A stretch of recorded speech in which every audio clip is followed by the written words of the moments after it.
Welcome to the Penny Z Show, where you get to learn how real people overcame real issues. Get ready to take notes and, most importantly, take action. Here's your host, Penny Z. Hi, this is Penny Z with the Penny Z Show, and I have another special guest for you this week. And as many of you know, we're in a special series called Overcoming I'm Not Enough. The Penny Z Show is talking about real, relevant, and relatable topics and helping to transform one life at a time. Today, yet again, another special guest who's going to be telling us a little bit about her backstory and what she's doing today and how she got there. But first, let me give you a little bit of her bio. Lillian Aragones is with us today. She is a native South American. She's a mother of two and a grandmother of three. She's a community leader and an advocate. She's a retired award-winning New Jersey educator, teacher, trainer, and consultant for the New Jersey Department of Holocaust Education. Lily also has a blog. It's called Reflections in Prose. She's the founder of Fibromyalgia Support Connection in New Jersey and Southwest Florida. She has various Facebook pages, which you will have an opportunity to hear how to get in touch with Lily at the end of our show, as well as we will have all of those on our website so that you can reach out to her as well. She is a published author with lessons from the Holocaust. She also has K-12 lesson plans and a reflection in prose. Lily is an author, and she's working on her next book called Get Your Head Out of the Sand and Stick Your Feet in It. I can't wait to hear more about that. She is a self-taught artist, and I know firsthand that she is because I've known Lily for almost 3 years now, and she is a beautiful artist with incredible talent. So she is a self-taught artist with watercolors and acrylics and also hand-built pottery, as well as an amazing singer. So at this point in time, I'd like to introduce to you Lily. Lily, welcome to the Penny Z Show. Well, thank you, and thank you for inviting me. Absolutely. I'm excited to talk to you. We've known each other for 3 years and have had many great, interesting conversations. So I'm absolutely excited to share you with the fans and with the rest of the world. So Lily, we're in a series, as I mentioned, calling Overcoming I'm Not Enough. And so we start off the show with our guests telling our audience a little bit about their I'm Not Enough story. And then we learn from you and how you overcame that to be the wonderful, beautiful individual, successful woman that you are today. So share with us a little bit about your backstory. Well, there's many stories because the life just takes us through these transitions.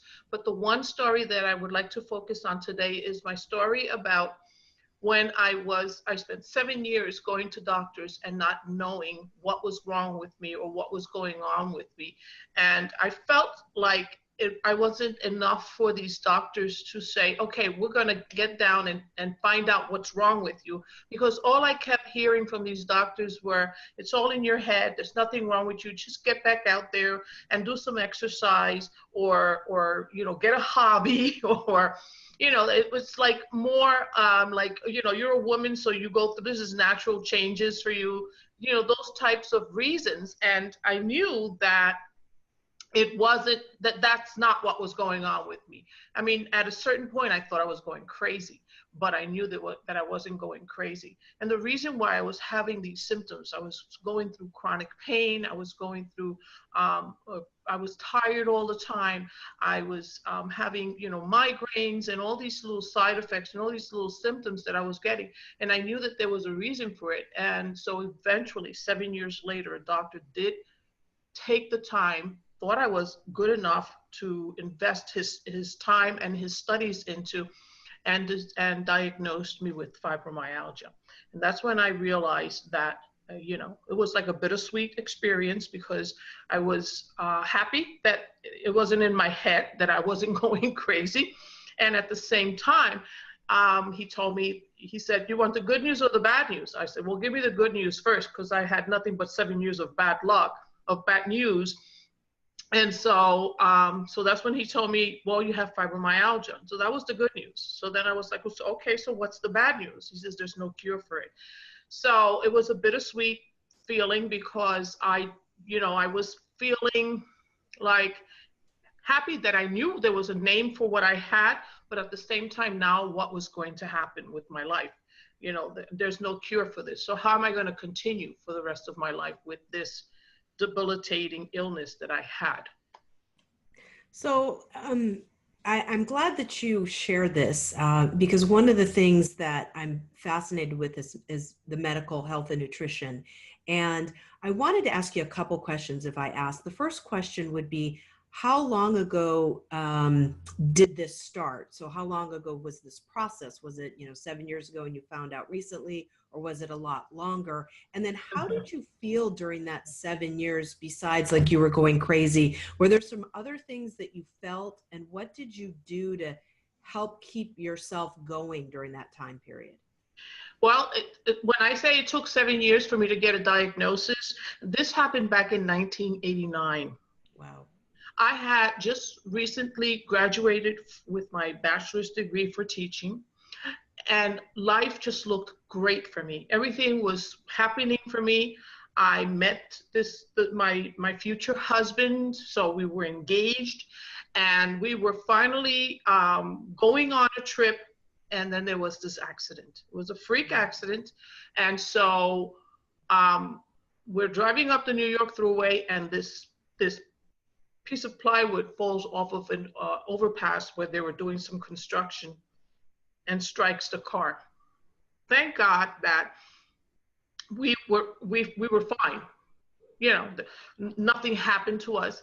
But I felt at the time when I just saw this board flipping in the air and coming towards us, my first instinct was, and I don't know, maybe I watched too many movies, I thought we were just going to be decapitated. You know how you just watch these movies and you see something going right through the windshield, and that was it. I thought I was going to die. But we didn't. We survived. We were able to go to, Lake George. That was our destination for the weekend. And after the accident,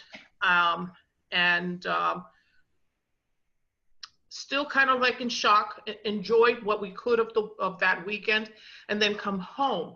And 10 days after the accident, I found myself in the supermarket walking around, and I couldn't walk. I didn't know what was wrong with me. All of a sudden, my legs started to drag. I found myself having to figure out a way to get home. Once I got home and I was able to go to a doctor, I was in bed for like 3 days. I couldn't move. I couldn't walk. I couldn't move. I was in pain, in this excruciating pain. And I had no idea. And so little by little, those 7 years was the beginning of a whole new phase in my life. It was a time where I had just started my career. It was a time where I was just a newlywed, a new, married woman, starting my new home. So these were supposed to be exciting times for me. So there were a lot of conflicts going on in my head, going on with my body. A lot of things were going on. I had moved away from my hometown to where my husband was, and started a whole new, making new friends and making a whole new home for myself and my family. And so I had no idea what was going on with me. I didn't know whether it was that, something to do with my marriage, something to do with the move, something to do with, there was just a lot of different things, because our minds plays a lot of games with us. If we start listening to all the noise in the back of our heads, we don't know exactly what's going on. Mm-hmm. When we start feeling different, or when things start to take, an effect or take a change in us. So it took finally 7 years. When I finally got that diagnosis, I was happy because I knew what I had. The thing is that during those 7 years, I kept trying. I went for doctors. I had all your traditional tests you can even imagine. I had x-rays, I had MRIs, I had CAT scans, I had everything that you can possibly think that the doctors could do, blood tests, all kinds of tests done to me. And every single test you go to, you're thinking you're going to get a result. They're going to find something. I think I hate to say this, but I think I was at a point where I thought that if it was cancer I had or whatever it was, just tell me what I had, because I just needed to know what was wrong Mm-hmm. with me. There was nothing wrong with me. It was just a change in my body. It was just me adapting to the new person that was in this body that had been injured, Mm-hmm. and adapting to that. So help, if you wouldn't mind, help educate myself as well as the listeners on maybe symptoms, or what does it mean to have and live with fibromyalgia? Well, when you're living with fibromyalgia, it's chronic pain. Okay. And you have pain all the time. I mean, I have pain right now, but it's a very dull pain. And where do you Like feel that? Is it in your joints, or how? It's in your Where is it? joints, it's in your muscles, in your shoulders. It's like having the flu. You know, when you have the symptoms of the flu and you just feel a little achy here and there, especially at the beginning of the flu, when you start to say, oh, my arm hurts, my shoulder hurts, my head hurts a little bit, my neck hurts, my throat hurts. So you start, you walk around with these symptoms all the time, all day long, 24 hours a day, 7 days a week. And then when you first get the fibromyalgia, and this was a learning phase for me. Those 7 years were a learning phase for me, because little by little symptoms started to happen. So you have chronic pain. Then you get fatigue, you get tired, chronic fatigue syndrome. So you start getting tired sometimes, and a lot of people, you can relate to it, like, at 4 o'clock when you feel like you could take a good nap during the day. Well, that 4 o'clock good nap can show up any time of the day. It can be, sometimes I'll get it at 11 o'clock. I mean, I'm just waking up, I had my coffee, I go for my walk, I come back from my walk, all of a sudden I'm exhausted. It's like a physical exhaustion that just hits you. Your eye, if you could close your eyes, you would fall asleep right then and there. Mm-hmm. So little by little, I started to get all these little symptoms. Another symptom of fibromyalgia is restless leg syndrome, where you can't get comfortable. When you finally do go to bed, Mm-hmm.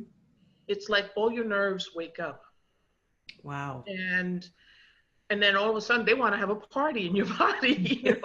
You want to go to sleep and you can't get comfortable, so you're tossing and turning. You put the blankets over you, you take them off, you cover yourself a little bit, you kick them off completely. It's like fighting in bed with all these different things. And so you get pins and needles, you get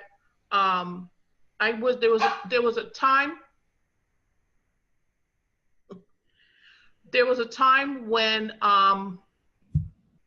every follicle of hair in my body, and I'm not talking about just the hair on my head, I'm talking about the hair on my arms, the hair on my legs, the hair on my face, every follicle of hair hurt. I could feel the sensation. He threw his Santa Claus toy on the sofa. I'm gonna go get it, because otherwise he's not gonna shut up. So take 5. Okay. So those were some of the things that I did. When you're everything that's attached to your nervous system, your hair, your eyes, your eyebrows, your skin, everything that's attached to your nervous system can hurt you physically when you have fibromyalgia, because fibromyalgia is an illness or disease that affects your nervous system. It's an autoimmune disease, as well as something that's going to affect your nervous system. So when my eyeballs started to hurt me, I thought, well, maybe I'm going, something's going on with my vision. Or my hair follicles, I remember my son wanting to come and hug me at 2 years old, and I had to cringe and just take it, because I was afraid that I would be pushing him away if I didn't, or giving him some type of phobia or something like that. My mom doesn't love me or whatever it is, because I would say, no, I can't hug you right now. So I would just cringe. And when you're working with little kids as well, these little kindergartners, they want to hug your legs, they want to hug you all the time, and they want the attention. So it was painful to be touched. It was painful to have, and just the other day I had my hair up in a ponytail, just like I have now.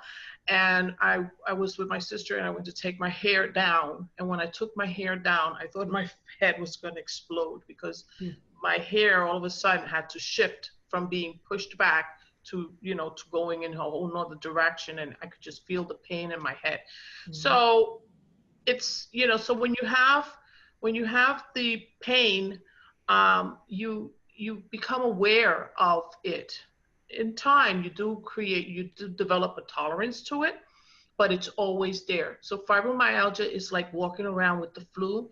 It's like being achy. It's a lot of the symptoms. It's usually misdiagnosed as arthritis or rheumatoid arthritis, because it's got the same symptoms as arthritis has.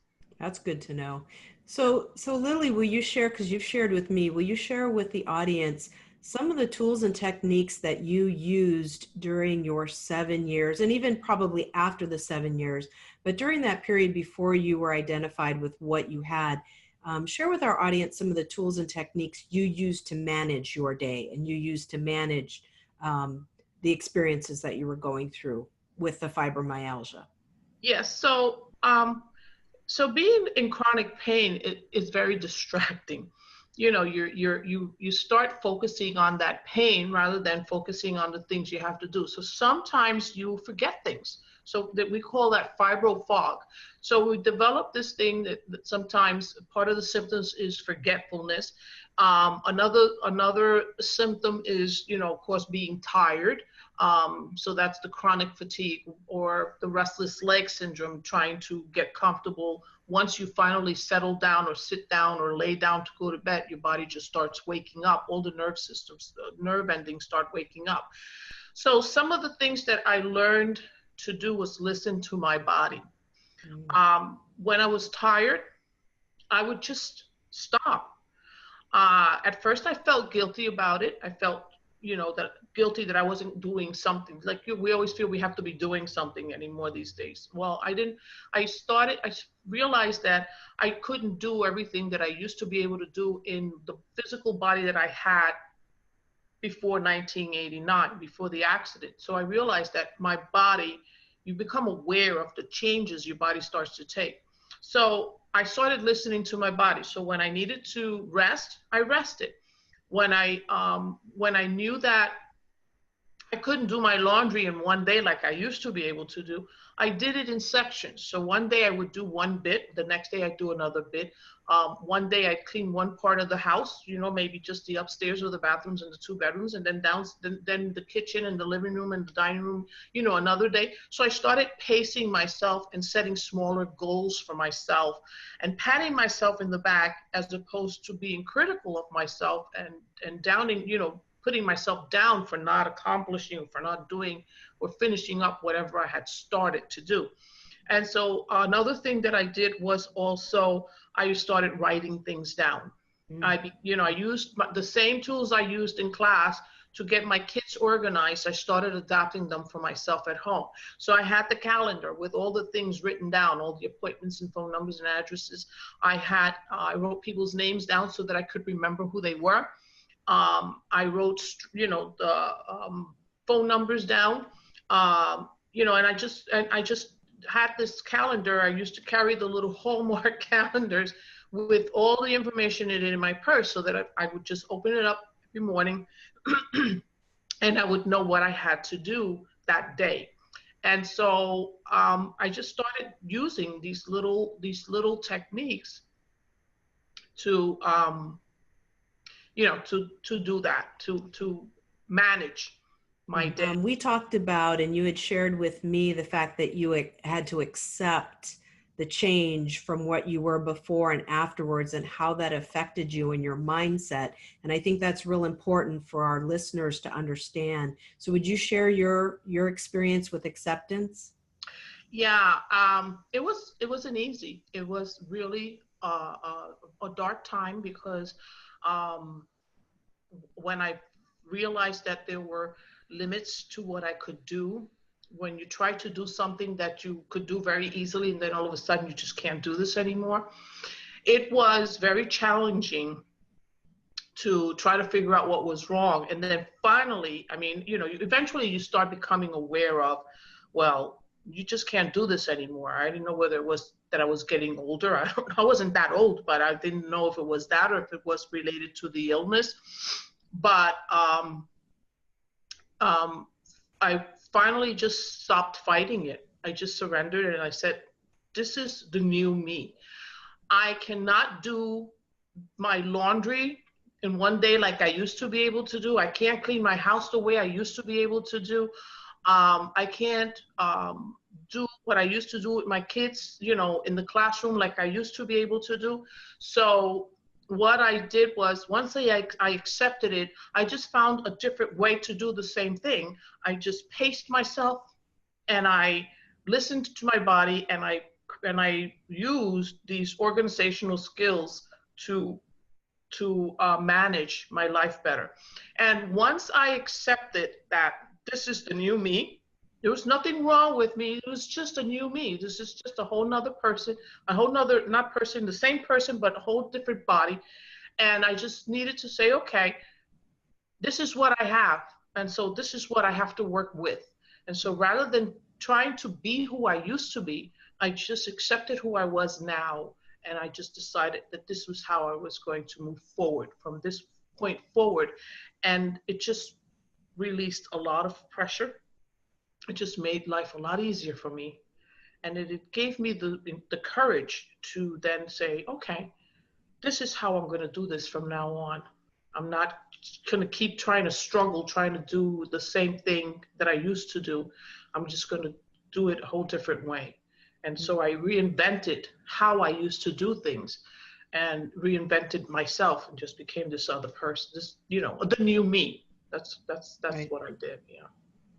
Well, I love the two words. I love reinvented, because I think whether we're dealing with regular life or we're dealing with, you know, something, an accident or something that has affected us, or we're getting older, we find that we have seasons that we reinvent. And so I love that word. And I love the fact that you've used that as part of your explanation. The other thing that I really appreciate is acceptance, because here again, I think accepting where you're at, whether it's you have fibromyalgia or you've been in an accident and something has changed your life, or you're just getting older, you know, I mean, just the regular aging process has us needing to accept that we can't do what we did in our 20s and 30s and 40s. So for those young people out there listening that can do what you can do in your 20s and 30s, enjoy it. Enjoy it now. Enjoy it now. I would love to learn a little bit more, and then I want to talk a little bit about your book before closing. I'd love to learn a little bit more on working with the doctor that finally diagnosed you. What transpired with that? And then what advice do you give people who are going through this, either trying to get it diagnosed or just started? How do they get this diagnosed, or what are some of the questions? What did you go through with that doctor to try to get that right diagnosis? Because that is so critical. You said it was like arthritis, even felt like a common cold, the aches and pains. So help our listeners with that process. That was a long, painstaking journey. It was 7 years. It was through trial and error of going to this doctor and that doctor. What I realized about the medical profession is that they are taught that their traditional medicine is taught to basically mask the symptoms of what people have. Doesn't necessarily get to the root of the problem, but what it does is it takes care. You go over there with a headache, they're going to give you something to take care of your headache. If you go in there with a pain in your arm or a pain in your leg or something, they're going to give you a painkiller. So, you know, unless they're doing a surgery or something like that to fix or correct or save your life, and I'm not saying anything against the medical profession, but what I'm saying is that the traditional, they look for what's wrong in the traditional ways, through x-rays, through blood tests, through all of that. I realized that my background, my indigenous background, gave me things happen for a reason in life, how we grow up. And so growing up with my mother and my grandmother, I knew already some natural ways of dealing with, certain things, like this herb helps for that, and this plant, it's good for, for that. Don't eat this because it's going to aggravate your stomach, all that kind of stuff. And so what I realized was that the doctors weren't God. They didn't have all the answers. Because obviously for 7 years, they were telling me they didn't know the answer. For 7 years, they were saying there was something wrong with me, but they still didn't have the answers. And so finally, this doctor, Dr. Cooper, told me what I had. And when he told me what I had, it just lifted a whole cloud from my shoulders, just lifted this weight from my shoulders and this cloud from my head. And so what I did from that point on, and this doctor, all he did was give me a diagnosis, because he was way too far. I had to go to Albany to get this doctor. I was living in New Jersey at the time. And so what I learned from that was that I needed to find doctors that were going to be supportive and understanding and knowledgeable in what I needed for myself. So one of the things that I always tell when I started the support group that I started, what I used to tell people was that they always have, you should always be under a doctor's care for something when something ails you. Of course, if you have a headache or whatever it is, you take 2 aspirins and you go, you do what you do normally over the counter stuff. But when it's something that's bad, like an illness or a disease that you have to manage or try to control, you go to a doctor, and you go to a doctor that's specifically for what it is. So if you have diabetes, you go to a doctor who specializes in diabetes. Don't go to your general doctor for everything that you have. You're not going to go to your general practitioner for migraine, chronic migraines, or fibromyalgia, or diabetes, or any illness that's out there. You go to your general doctor for your general annual checkup, for if you have a cold, if you have the flu, and all that kind of stuff. But when you have a specific illness, you have to find the doctors that are going to help you with that. So that's what I found out about that. Now, you have to know and understand about me is that I do not do any prescription medication. Everything that I do for myself, and it's my choice, is alternative, organic, and homeopathic. So I don't take painkillers. I don't take any kind of medication for the fibromyalgia. That was all part of this journey that I had to take, that I had to go through to get to where I am today. And so 7 years of not knowing what I had took me to, thank God for Google, and if people remember back then, MySpace, but thank God for social media, and thank God for Googling. I was able to research. I did a lot of reading. I did a lot of homework, my own footwork. So what do I tell people? Educate yourself. Do the research. And then when you find a doctor that's going to listen to you, then you pick and choose the specialists that you need. At a certain point in my life, I had a team of doctors, because my general practitioner that I had for I don't know how many decades, he didn't believe in fibromyalgia. He said, I don't believe in that. Until I see it in the medical journal, I'm not going to believe it.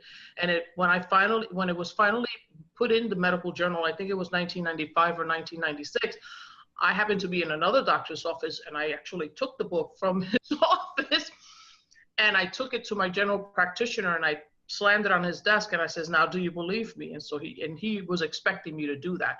But I ended up having a team of doctors, because I got to the point where I was doing the interviewing. I would make an appointment for a doctor, and I would go in there, and they want to come in and say, okay, so what's bothering you?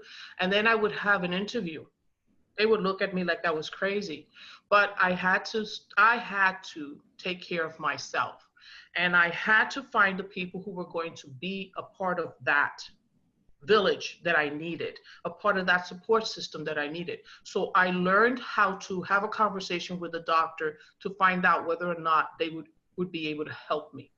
And of course, the fact that I was not willing to take that prescription, because right away they're ready to write that prescription out for you, that was, a big thing for them, because they wanted to write that painkiller, or they wanted to write that, prescription down for me to take home and say, okay, you do this and you feel better. And I was like, I don't want to feel better. I want to live better.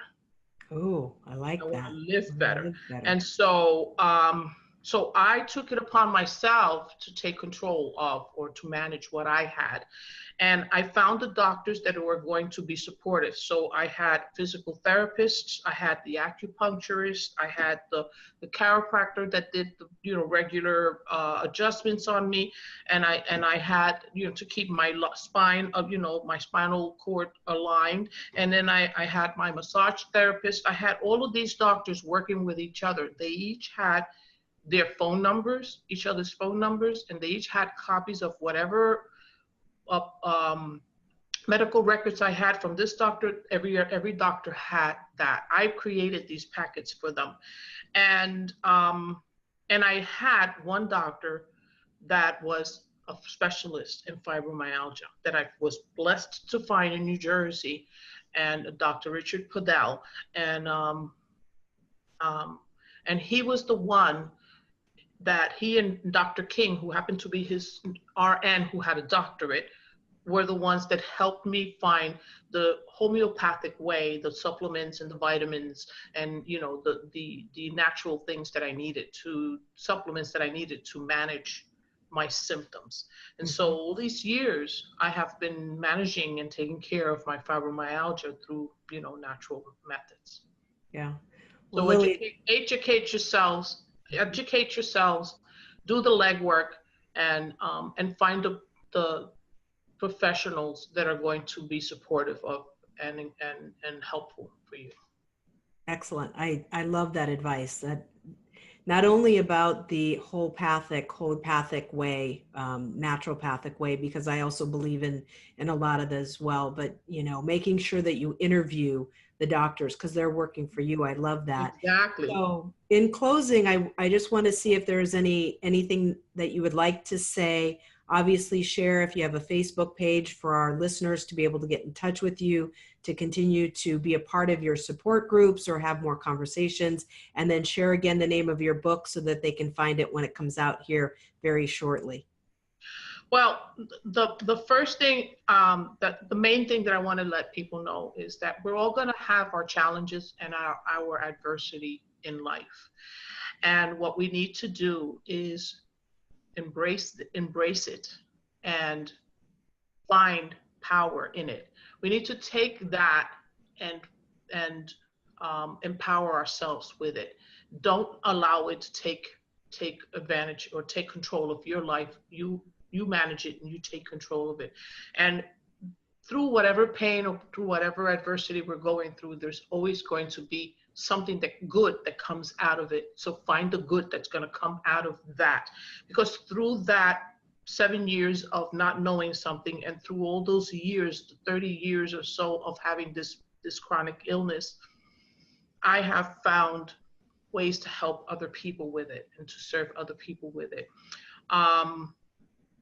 I do have a web, not a web page, a Facebook group called Revelations that people can find me on Facebook with. And if it's more of a spiritual aspect to it. I also have my Fibromyalgia Support Group on Facebook that people, if you have chronic illness or an invisible illness, because fibromyalgia is an invisible illness, everybody looks normal. Nobody would even know that I have fibromyalgia if I didn't say so.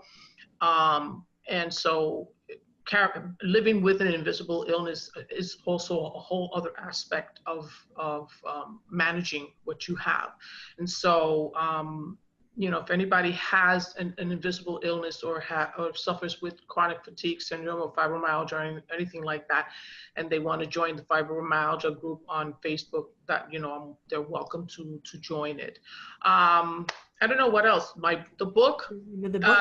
Get your head out of the sand and put your feet in it. It should be coming out soon. Almost done with it. I'm at this point designing or creating the cover for it and doing the final touches for it. So I'm hoping that somewhere in March it'll be ready and rolling. And it explains this whole story. It explains the whole journey of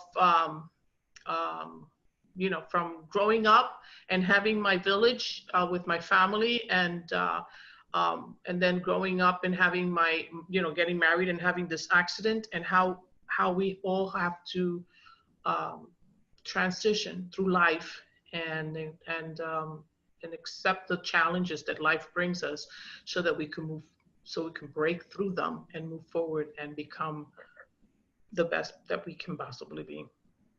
Well, Lily, thank you. Thank you for being on the Penny Z Show today. Congratulations on your up and coming book. I know it'll be a great success. I thank you as well for helping so many people out there spiritually, just emotionally, helping them work through identifying whether they have fibromyalgia. And I know you're a wonderful, supportive individual by nature. So thank you again for being on the show, for sharing your story, and much success, my friend. Thank you so much. Thank you. And for all of those listening to the Penny Z Show, yet another great episode. Go out there and like us, tweet us, follow us, subscribe, share us, so that we can help one life at a time. We can help with real, relevant, and relatable stories. And have a great day. Thanks. Thank you so much for listening. If you want to hear more, including specific ways to empower yourself, go to thepennyzshow.com.